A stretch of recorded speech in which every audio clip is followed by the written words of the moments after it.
next guest tonight is an astrophysicist at New York's American Museum of Natural History. He's also the host of the PBS series Nova Science Now, and his new book is called Death by Black Hole. Please welcome Dr. Neil deGrasse Tyson.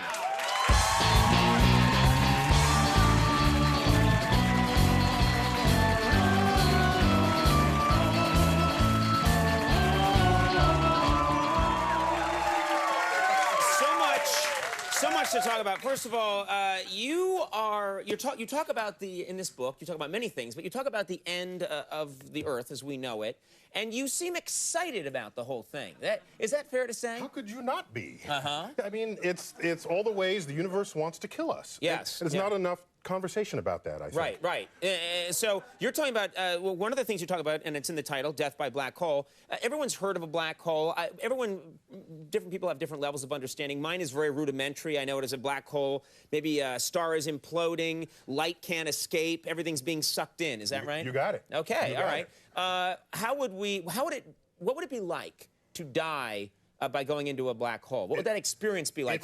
It's the way to go. Yeah. I mean, if you have your choice of getting hit by a car, dying in a nursing home, right, or falling into a black hole, the choice is easy for me. You think black hole is the way to die? Totally. It's the way to die. Okay. Well, let's explain. Paint a picture for us. Let's say La Bamba. Let's say La Bamba was sucked into a black hole. Tell us, stage by stage, what would happen to La Bamba? All right. So he would, if you go a feet first dive, yeah, what happens and this is all true, what you're saying. Oh, yeah, you can calculate it. It's there. We got it. We're on it. So your feet approach the black hole faster than your head does. Okay. Because the gravity is stronger at your feet. Okay. And at first, you're stretching, and that kind of feels good. Right. Initially. It's stretching you a little bit, and it feels therapeutic. It feels kind of good, therapeutic stretch. Yeah. Until that difference in gravity becomes greater than the molecular forces that hold your flesh together. Ah. And at that point, you snap into two segments. Right. And then each of those two segments, eventually they snap into two segments. You go from 1 to 2 to 4 to 8 to 16, and you're the stream of particles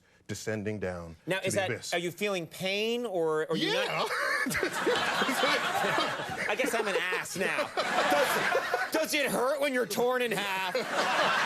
But it's worse than that, though. It's worse because the fabric of space and time funnels you. Yes. So that, in fact, you're occupying a narrower and narrower cone of space. Right. So you're getting extruded through the fabric of space-time like toothpaste through a tube. Right. And you say this is preferable, you say, than having like 3 bottles of Jack Daniels and falling down a well, you know? Yeah. I mean, if you had to choose, why not perform the irreversible experiment of your life? Right. And become part of the cosmos in this trippy way. Yeah, well, a part of the black hole of the cosmos. Yeah. Okay. Yeah. You have been in the news. Is this correct? There's something that happened in the news that you've been fascinated with, which is we all heard recently that a comet is headed towards Earth, an asteroid. An asteroid. And people are saying it's possible this thing could hit our planet in what year? 2036. 2036. April 13th.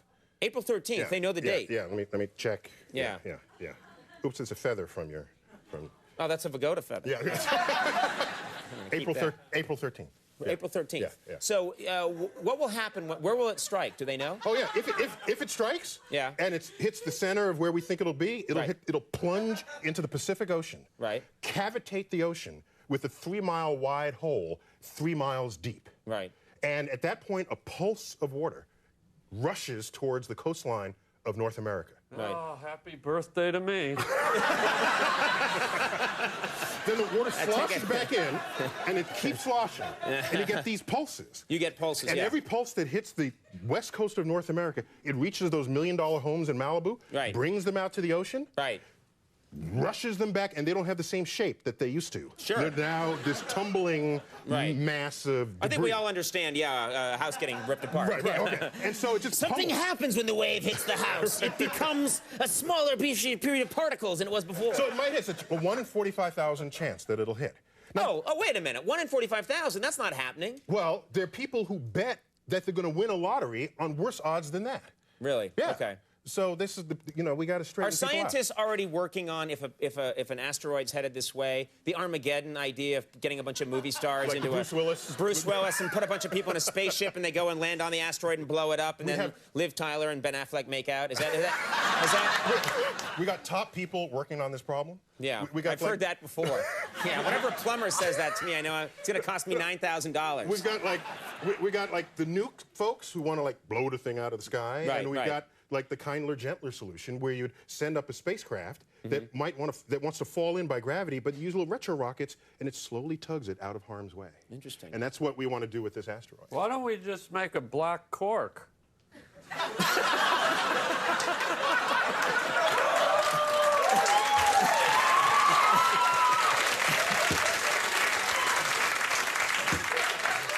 We have moved on to the asteroid. You leave for periods of time and then come back. I do. You know what show you're on right now, don't you? As an astrophysicist, you have said that you are frustrated by how the stars and the cosmos is portrayed on television. You think that people don't pay enough attention to accuracy. It's bad. It's bad. Like, in fact, forgive me, but your moon is just completely wrong. Which one? This moon? What do you mean, which one? You got one moon here. A moon. It's too large, it's the wrong phase, it's in the wrong part of the sky, and it's facing the wrong direction. I don't want to get anybody fired or anything on your set, but I had to get that off my chest. I've been trying to Don't worry, we don't have a moon guy here. We don't have specialization like that. Where should the moon be? You come on in the middle of the night, you can't have a crescent moon. Because there aren't crescent moons? Not in the middle of the night. No, they're gone. They're gone. Crescent moons, unless you live in the Arctic. Yeah. They're gone. So that moon should be like turned this way. Right. It should be like a half moon or more. Right. And it should be further over New Jersey, and it should be smaller. I just had to, I'm sorry. We're going to get right on that. Yes, yeah. That's clearly the most pressing problem on this show. All right, well, death by black hole, which has been nicely solved by you. We've got that one figured out. Black cork goes right in there and we're set. Unbelievable.